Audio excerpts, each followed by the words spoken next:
Hello everyone, आप सबका स्वागत है एक और पावरफुल सेशन में।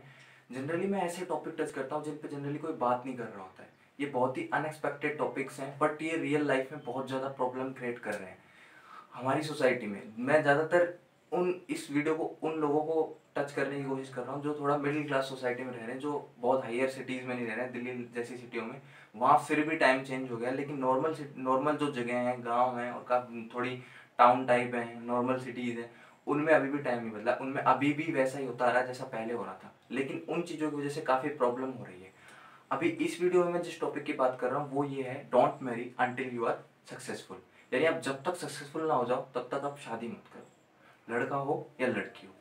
अब खासकर प्रॉब्लम इस वजह से लड़कियों को होती है, लड़कों को नहीं, क्योंकि हमारी जो सोसाइटी है वो खासकर लड़कों के फेवर में है। तो लड़कों को इतनी प्रॉब्लम नहीं आती इस चीज़ से, अगर हो भी जाए तो शादी बिना सक्सेसफुल हुए। लेकिन सबसे ज़्यादा प्रॉब्लम लड़कियों को आती है। हालांकि मैं बात दोनों की ही कर रहा हूँ, किसी का भी हो सकता है, डिपेंड करता है जगह जगह पर, लोगों लोगों पर। ठीक है, तो प्रॉब्लम क्या आती है अब? अगर आप सक्सेसफुल नहीं हो, सबसे पहली बात तो आपको चॉइस ही नहीं मिलती कि आप बंदे को चूज कर सकें या बंदी को चूज कर सकें, कि वो कैसा है कैसा नहीं है, जिस आपकी जैसी एक्सपेक्टेशन है वो वैसा है या नहीं, उस तरीके से आप कॉम्प्रोमाइज कर पाओगे या नहीं, उसके साथ एडजस्ट कर पाओगे या नहीं, रह पाओगे या नहीं। इस तरीके की आपको चॉइस नहीं मिलती, आपसे सवाल तक पूछा नहीं जाता, आपको मौका तक नहीं दिया जाता कि आप बंदे को चूज कर सकें कि वो आपकी लाइफ में आएगा रहेगा, जो है, जिसके साथ आपको पूरी लाइफ स्पेंड करनी है, उसकी ही चॉइस आपके पास नहीं है। सबसे बड़ी प्रॉब्लम तो यही है, और खास कर लड़कियों को आती है। घर वाले बिना पूछे उनकी शादी किसी से भी कर देते हैं। ठीक है, अब सबसे बड़ा प्रॉब्लम तो यही होगी कि आपको ऐसे बंदे से शादी करनी है जिसको आप जानते भी नहीं, जिसके बारे में आपको कुछ पता भी नहीं वो आपके टाइप का है भी या नहीं। ठीक है, तो आपको पूरी लाइफ स्पेंड करनी करनी। दूसरा, आप बैकआउट नहीं कर सकते। आपने कर ली तो बैकआउट आप कर ही नहीं सकते हो। लाइक डिवोर्स मिल सकते, क्योंकि एक बहुत बड़ा हवा हो जाता है, जैसे डिवोर्स हो गया मतलब पता नहीं क्या गुनाह कर दिया। अगर वो आपके अच्छा नहीं लगा, वो आपके टाइप का नहीं है, तो ऐसा लगता है जैसे गुनाह कर दिया, और उनको फिर एक अलग ही नज़र से देखा जाता है, सोसाइटी में अलग थलग हो जाते हैं बिल्कुल। तो ये दो प्रॉब्लम तो होती ही होती हैं। इसके अलावा अगर बंदा सही मिल जाए तब तो बहुत ही अच्छी बात है, लेकिन ना मिले, जनरली केस में ऐसा होता नहीं है, क्योंकि सोसाइटी की सोच ही मैन मॉडल टाइप की है थोड़ी सी। तो होता क्या है, आपकी चॉइसेस मर जाती हैं शादी के बाद। आप अब अपनी चॉइस से ज़िंदगी नहीं जी सकते, अपनी चॉइस से आप अपने घर नहीं जा सकते।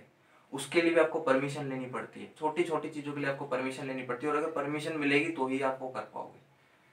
जबकि ऐसा होना नहीं चाहिए, ये दोनों का होना चाहिए कि दोनों ही एक दूसरे से हर चीज़ के लिए परमिशन लें और रिक्वेस्ट करें कि आप ये कर सकते हो नहीं कर सकते। लेकिन सिर्फ लड़की को परमिशन लेनी पड़ती है। और क्यों लेनी चाहिए उसे परमिशन इस चीज़ के लिए?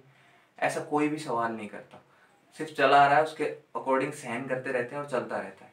ठीक है, तो परमिशन नहीं, मतलब चॉइसेस खत्म हो जाती है। दूसरा, अपना एम्बिशन और कैरियर खत्म हो जाता है। आप अपने कैरियर में जो करना चाहते हो वो अक्सर कर ही नहीं पाते हो, क्योंकि आपको छूट ही नहीं मिलती। ना आपके ऊपर पैसे स्पेंड किए जाते हैं, आपको एक रखा ही नहीं जाता कि जो भी इनकम होती है फैमिली की, उसमें आपका कोई पार्ट ही नहीं रखा जाता कि आपके कैरियर पर कुछ खर्च किया जाए, आपको कुछ बनाया जाए, आपकी सोच के अकॉर्डिंग आपको जीने दिया जाए। आपकी एम्बिशंस और आपके कैरियर तो खत्म हो ही जाते हैं, और पर्सनल लाइफ भी बिल्कुल खत्म हो जाती है। आपको सामने वाले के हिसाब से एडजस्ट करना पड़ता है, क्योंकि वो तो आपके हिसाब से एडजस्ट करता ही नहीं है।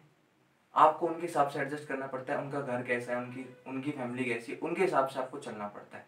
यानी अगर आप सक्सेसफुल नहीं हो फिर आप क्वेश्चन भी नहीं कर सकते। आप इस डर में रहते हो कि यार अगर ये टूटी तो जाऊं कहाँ, क्योंकि आप तो सक्सेसफुल हो ही नहीं, आपने कुछ किया ही नहीं, आप अपने ऊपर डिपेंडेंट नहीं हो। फिर घर वाले भी साथ नहीं देते, क्योंकि सोसाइटी में इस तरीके से देखा जाता है अगर आप उस शादी को तोड़ते हो तो घर वालों का भी इज्जत वगैरह, बेइज्जती वगैरह, इस टाइप का एक कंसेंट बना हुआ है। घर पे भी नहीं रह सकते आप अपने पे, वहां आप छोड़ दोगे तो जाओगे कहाँ? इस तरीके के डर के अंदर आपकी पूरी लाइफ एक एडजस्टमेंट में निकल जाती है।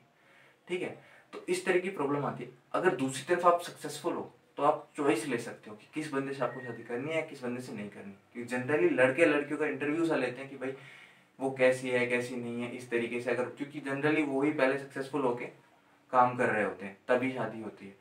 तो इस चीज को बिल्कुल आप हटा पाओगे अपनी लाइफ से। आप खुद चॉइस ले पाओगे, आप सामने वाले बंदे को चॉइस रख पाओगे कि उसे उससे आपको शादी करनी भी है नहीं, आप उससे सवाल कर पाओगे अगर आप सक्सेसफुल हो।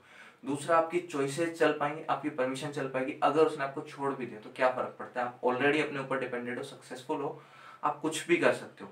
किसी बंदे के जाने आने से आपकी लाइफ रुकने वाली नहीं है। अगर वो बंदा सही नहीं था तो आपका उसका आपकी लाइफ में होना कोई वैल्यू रखता भी नहीं है। ठीक है, तो मैंने ये जो पॉइंट कहा इसको बहुत इंपॉर्टेंट लो, क्योंकि अगर आप कर लेते हो बिना सक्सेसफुल हुए तो आपको दूसरों की मर्जी से ज़िंदगी जीनी पड़ेगी, क्योंकि आप एक तरीके से उनके गुलाम बन जाते हो। दूसरी बात, कई और चीज़ें भी होती हैं जिन पे मैं ध्यान आपका ले जाना चाहूँगा कि अगर सक्सेसफुल नहीं हो, शादी हो जाती है, जनरली ये लड़कियों के साथ होता है, वहाँ पर घरेलू हिंसा, दहेज, इस तरीके की चीज़ें भी हैं, इसी वजह से आती हैं। अगर वो सक्सेसफुल होती तो उसे उनकी सुनने की ज़रूरत ही नहीं पड़ती कभी भी, ठीक है।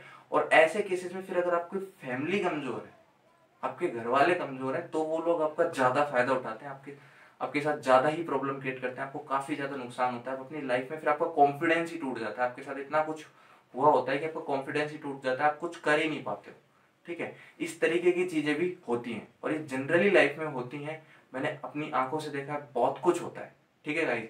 तो मैं बस आपको एक सिंपल सी एडवाइस दूंगा, जब तक कि आप सक्सेसफुल ना हो जाओ तब तक इन चीजों में ना ही पढ़ो तो बेहतर है। इसके बिना भी दुनिया चलती, इसके बिना भी जिंदगी चल सकती है, कोई प्रॉब्लम नहीं है। जब आप सक्सेसफुल हो जाओ, एक सही एज पे हो, तब आप अच्छे से सोच समझ के इस बारे में डिसीजन लो, आराम से चॉइसेस लो, मिलकर देखो, टाइम स्पेंड करके देखो अलग लोगों के साथ, तब ये choice low. Thank you so much, wish you all the very best.